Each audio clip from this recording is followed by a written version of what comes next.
Buyamore. Kwa majina naitwa Okechi. Mimi ni seneta wa Migori.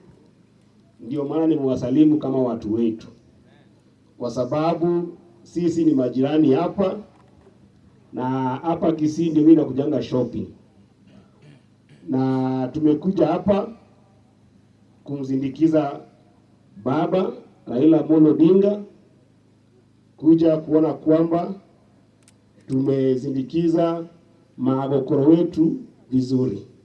Mmemkaribisha. Unajua pahali tunatoka huko Migori, magokoro akienda huwa tuna celebrate maisha yake, kwa sababu hata mliona hapa ndugu yangu Ontegi alipoita familia yake hapa, magokoro ameacha. Na tena tunawashukuru sana kwa kutukaribisha. Ya pili na ya mwisho ni maneno ya maendeleo ya maandamano. Maandamano ambayo inaendelea Kenya kwa leo. Nimekuja kuongea na nyinyi watu wa Birongo. Mimi huwa natembea na mzee, na nikiangalia mzee vizuri, kwa maisha yake anaweza kununua unga kwa bei wowote ule.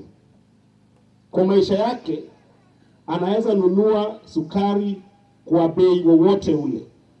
Kwa maisha yake hata asipotumia mali ya serikali vile wengine wanatumia mali ya serikali kutembea kila mahali, kwa miaka 10 ambayo imepita, mzee anatembelea nchi nzima na wananchi kwa mali yake binafsi. Sasa nikajiuliza, mbona mzee anaweza enda kwa maandamano na yeye mwenyewe anaweza kujitegemea? Na nikapata jibu sahihi kwamba mzee anapigania watoto wenyu. Mzee anawapigania nyinyi wenyewe. Kwa hivyo kama yeye anaweza kujikakamua na aende maandamano na apigane na hawa watu ambao walidanganya wa Kenya, na sasa hizo wanapora mali ya nchi, wanaandika watu ambao wanataka, wanasiasa ambao wanapatia kazi wale ambao wanapatia pesa mingi, wanachukua milioni 800 kununua magari. Sasa je, wewe mbona usiingie kwa maandamano upate haki yako? Na mimi ndio nasema nikimaliza, lazima viongozi ambao wamepigiwa kura wajue kwamba mwajiri wao ambao ni boss wao ni mwananchi. Hawa mama wangu ambao wamekaa hapa, hawa baba wetu ambao wamekaa hapa, hawa ndio wamekuajiri kazi. Na kama huwezi fanya kazi yao, wako na haki kikatiba kukutoa kwa hiyo kazi. Ama namna gani?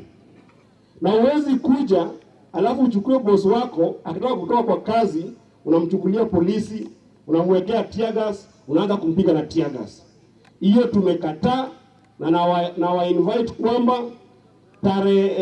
siku ya Jumatatu on Monday, tokelezea bila uoga na uambie hawa wamenyenye kwamba wewe ndio boss, uko na haki yako kwenda maandamano pali popote hapa Kenya. Usiogope, kwa sababu nilikuwa Nairobi kwa maandamano, nikaona wamama, nikaona watoto, nikaona vijana, nikaona wazee, wote wako maandamano, hata kama polisi walikuwa wanarushia tear gas.